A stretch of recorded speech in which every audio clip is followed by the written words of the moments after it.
Then Jesus went with them to a place called Gethsemane, and he said to his disciples, "Sit here while I go over there and pray." He took with him Peter and the two sons of Zebedee and began to be grieved and agitated. And then he said to them, "I am deeply grieved, even to death. Remain here and stay awake with me." And going a little farther, he threw himself on the ground and prayed, "My Father, if it is possible, let this cup pass from me. Yet not what I want, but what you want."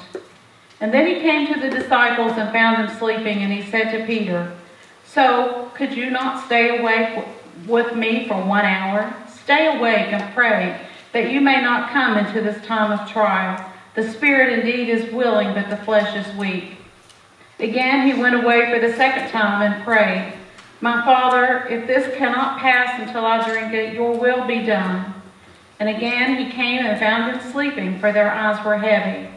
So leaving them again, he went away and prayed for the third time, saying the same words. Then he came to the disciples and said to them, "Are you still sleeping and taking your rest? See, the hour is at hand, and the Son of Man is betrayed into the hands of sinners. Get up and let us be going. See, my betrayer is at hand." And if you'll turn in your hymn.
Josiah!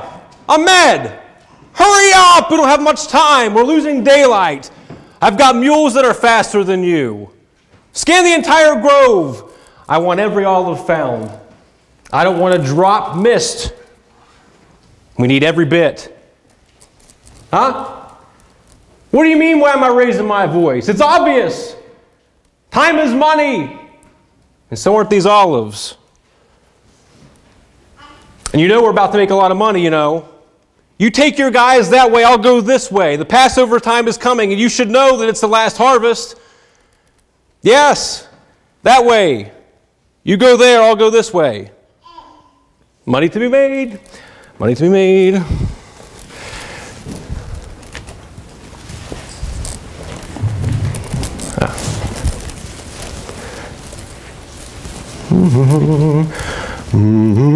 Oh, my tree fell over. Daggone workers.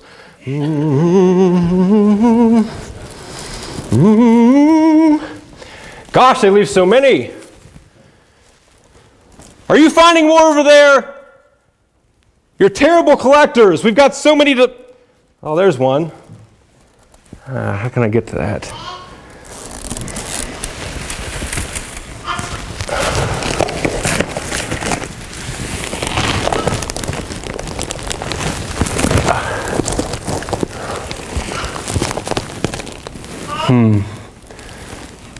This one's already crushed.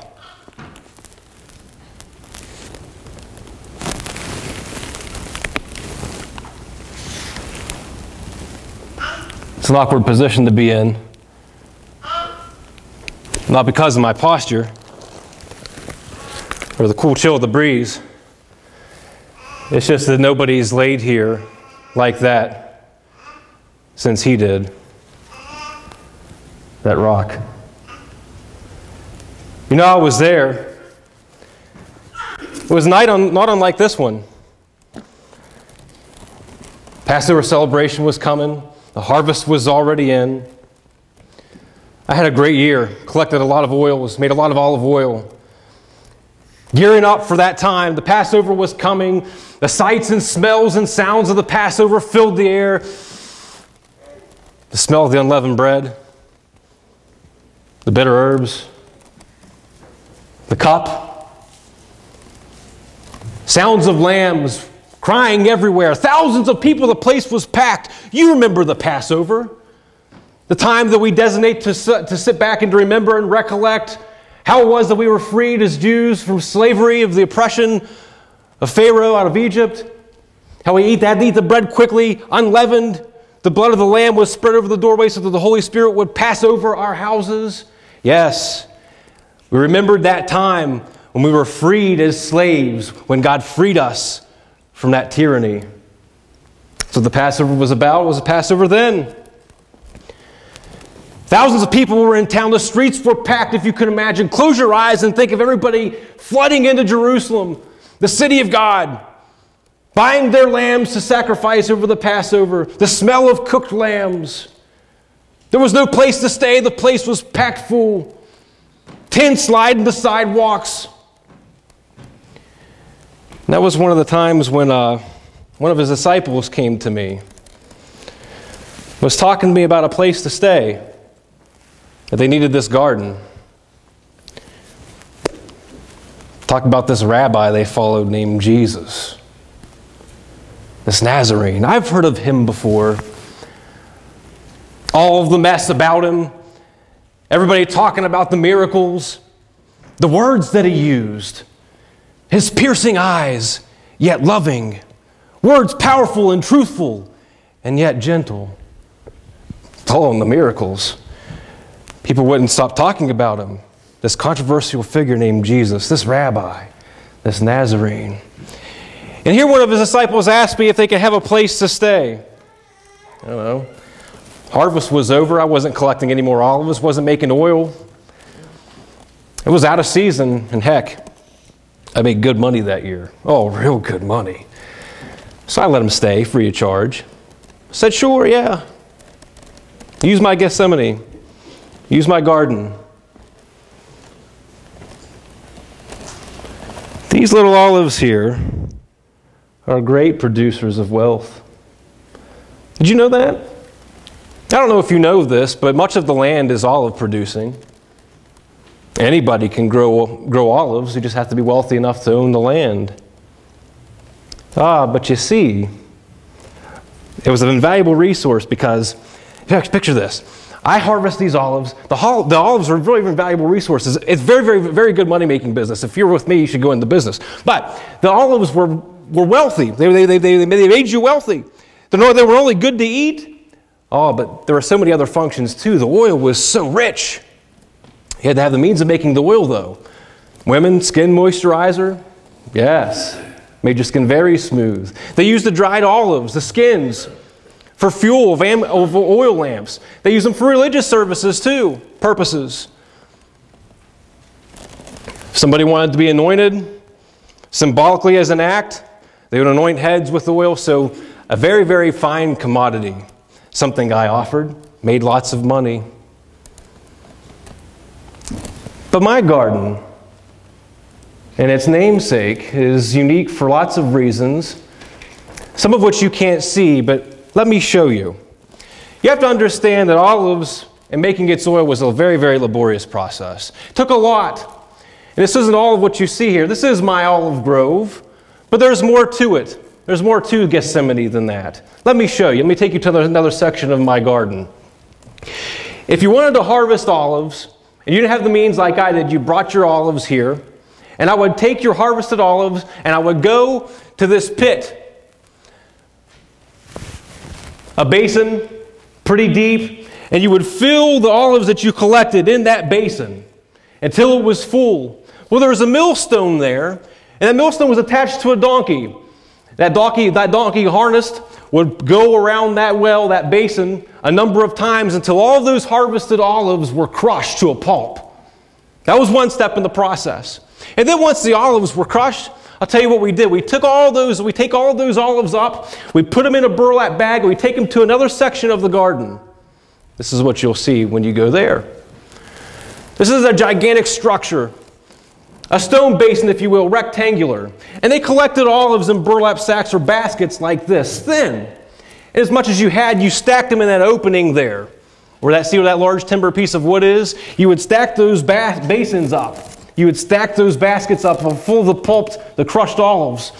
And by virtue of the weight of those rocks, we would put weights on progressively, and that beam, either metal or wood, would fall. And it would crush those baskets, and it would crush the olives in there, producing the rich oil that would flow out from that groove and into that basin down there. This is what I refer to as a gat. Say that with me. Gat Shemanin. A gat Shemanin. A gat Shemanin. This is my, as you know, a Gethsemane. Not everybody had the equipment that I did. It was a laborious process. But if you were lucky like me, you owned the land and you had the resources to buy the equipment like I have, you had economic power. Certainly everybody could grow olives, but not everybody had these things.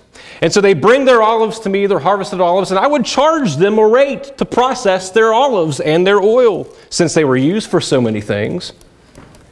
So I had economic power here, made lots of money. And so I could charge whatever rate I wanted to. And boy, I tell you, that year, I had an awesome year. Lots of profits, lots of money to be made. Not everybody had a Gethsemane. Not everybody had a Gethsemane. So, this is my garden of the olive press. My Gethsemane. And it was there that this disciple of this rabbi named Jesus, this Nazarene, asked me to stay. And it was that night, the night of the Passover, that changed my life. And I would venture to say that it changed yours as well.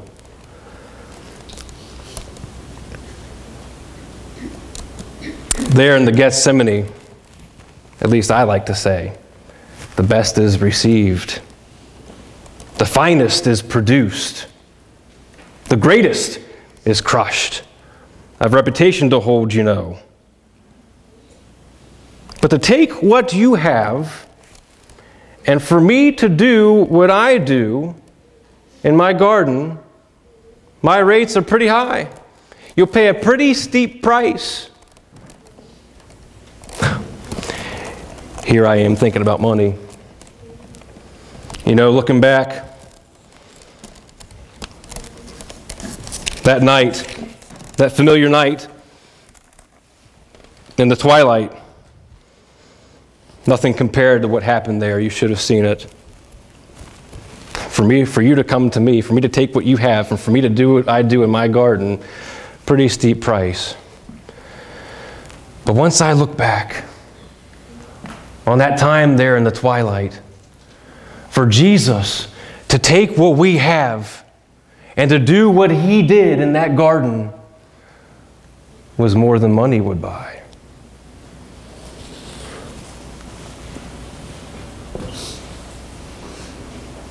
The price was not only steep, but the cost and its heaviness was crushing. And all of it happened in my Gethsemane, my Gethsemane.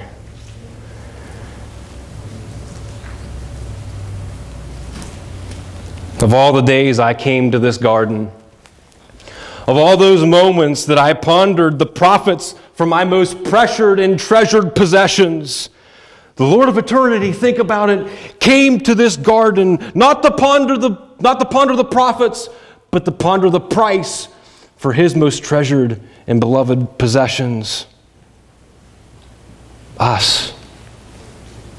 You and me. and all the world's people, past, present, and future. And if you thought my rates were high, that pales into comparison to the cost of our redemption.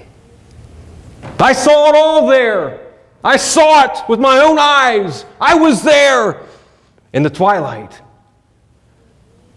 in the Gethsemane.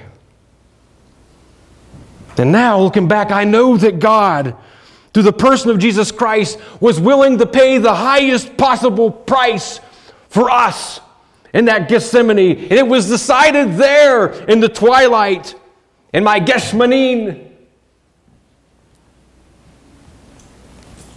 I always like to say that there the best was received. May I submit from the eyes of this old garden keeper, the things that I saw, that even though the cross was seen in all of its glory on Golgotha, let me submit to you by the humble eyes of this garden keeper that the cross was formed in Gethsemane. Think about it. I didn't know then now what I knew then. I didn't know then what I know now.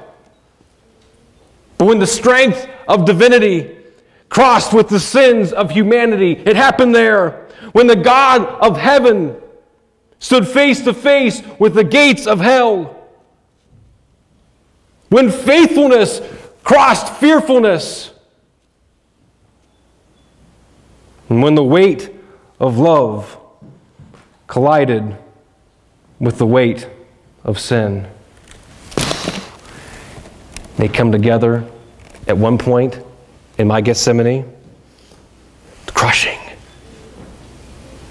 And I thought to myself, no one man could have borne the weight of something so heavy unless, perhaps, he was more than a man. Unless, perhaps, he was so much more than what I could have ever been. And I watched from a distance as this Jesus of Nazareth, prayed by that rock, stood in the moonlight praying to God. I stood and I watched from a distance as this person called Christ, shaking literally under the tremendous weight of something I couldn't see or understand. It was sin. I couldn't wrap my mind around that process. I couldn't wrap my mind around all that was happening at the time. But my heart was within me was burning, as if to signal that something much more valuable than olive oil was being pressed that night.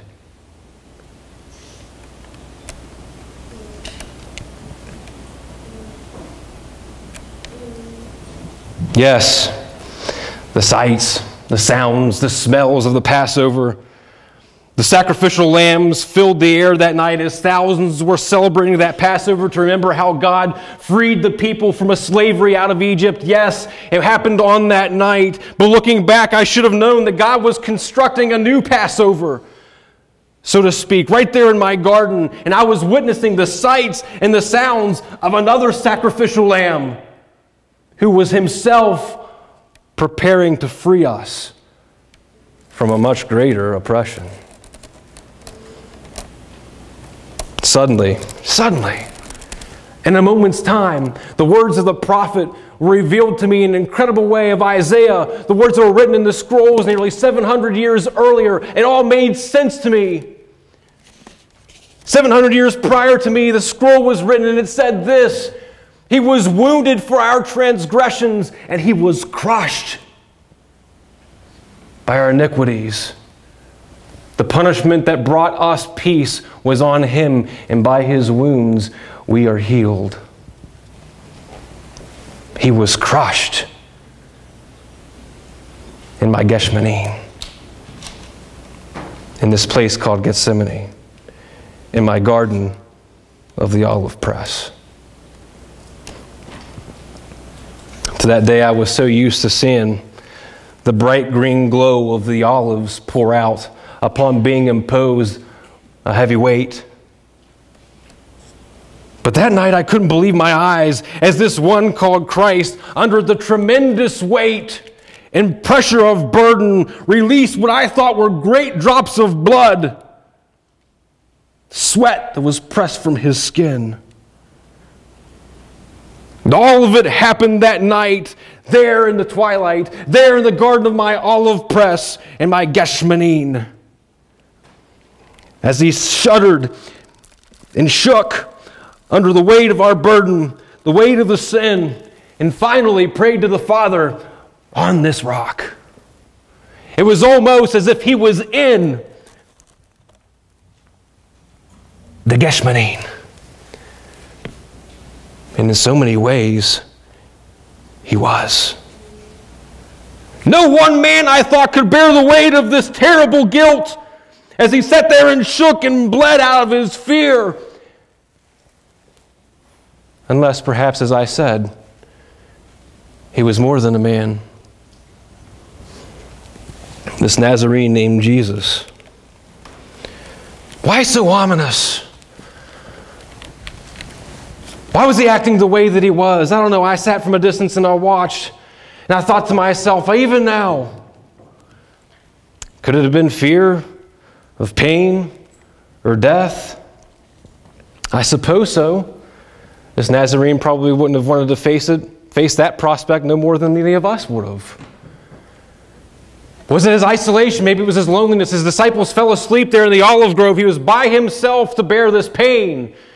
There were thousands of people in Jerusalem that day, and yet I would venture to say no one man ever felt so lonely.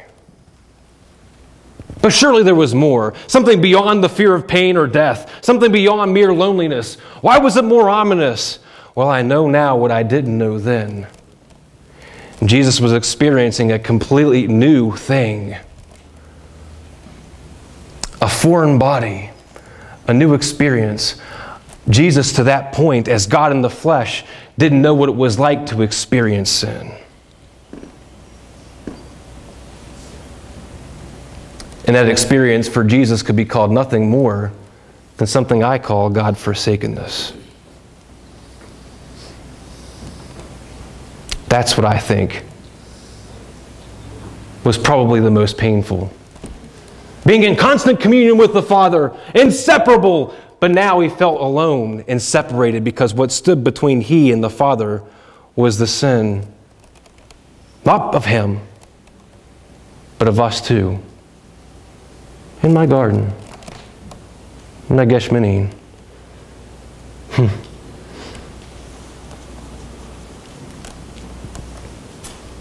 With the sounds of the guards and the torches that were lining the walkways, weaving their way into my garden, I can only wonder what was going to happen. And yet he stayed there. He stayed. I was waiting for him to throw up his hands to escape that pain, to flee, to run away from it all, to turn his back on the entire thing. But this Nazarene, this rabbi, he stayed. Even seeing the guards, the soldiers, he knew what was coming. I wouldn't say that he stayed because he knew he was captive to those Roman guards or soldiers. I think that he was captivated by something much more powerful. And I shudder to think now and understand that it was love.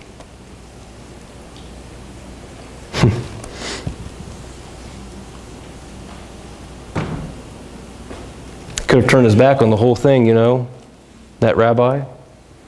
As I read and understand, he could have called for 12 legions of angels. That's 70,000 to come in to fight on his behalf. He could have left the entire thing, but he didn't. He could have unrolled his kingdom by force to take it. Come and fight for me, Father. And yet, he stayed. And I began to understand that Jesus' kingdom wasn't going to be built by force again, but in someone's freedom to choose. And he chose to choose. And he chose to stay in that garden of pain. And though there was a battle to be fought, yes, we understand that. I would venture to say through this humble garden keeper that the war was won in that space. Because something else crossed that night. That was the Father's will with the Son's will. When he prayed in the moonlight, Father, if this cup be passed from me, let it, but not my will be done, yours. And it was there, in my Gethsemane, that the victory was won. You know, olives are crushed because I make them to be. But Jesus stayed in Gethsemane, not because he was trapped by soldiers, but he was captivated by the prospect that he loved the world. He loved me, he loved you. And that's why he stayed. That's why he stayed in my garden. That's why he stayed in Gethsemane. For the same reasons, that's why he stays in yours. Because we all tend the garden. We all keep a space. That space that night was one of the most loneliest spaces I could have ever imagined being in. If I were to place myself in Jesus' shoes. We travel through our own gardens of fear. We deal with betrayal of friends. We deal with the pain that comes from loneliness or the darkness of isolation. We've experienced the thick clouds of confusion in our own Gethsemanes. We've experienced being torn between two desires. Who can understand us? Perhaps you've grieved things in the future that you ought not experience or that you don't want to face. We've been there. I was there. I would venture to say you were there too. In the twilight.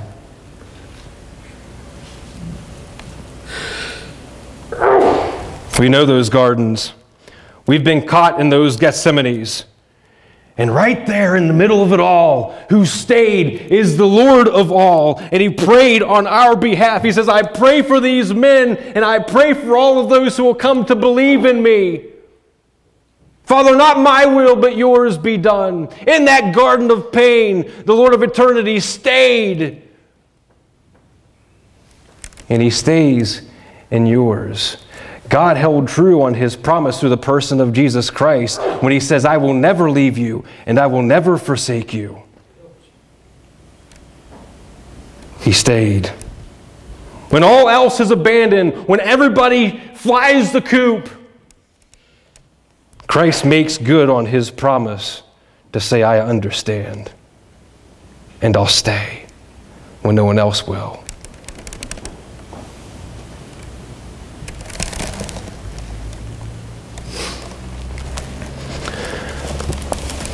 I shudder to think of an incredible love of that rabbi and that person named Jesus, the Christ, the Messiah.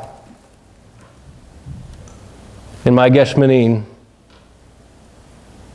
because you know what it tells me and you know what it reminds me as this garden keeper? So God would rather go to hell for us than to go to heaven without us. And in that garden of pain, he prayed on our behalf. And this man who was more than a man drank that cup of suffering.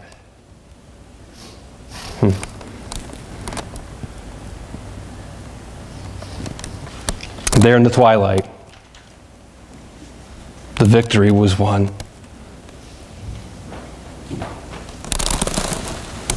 It's funny how God works. As a proud keeper of this garden, I always wanted this garden. I always wanted it to be remembered as the place where the finest and most precious were offered. And because of Jesus Christ, Gethsemane always will be.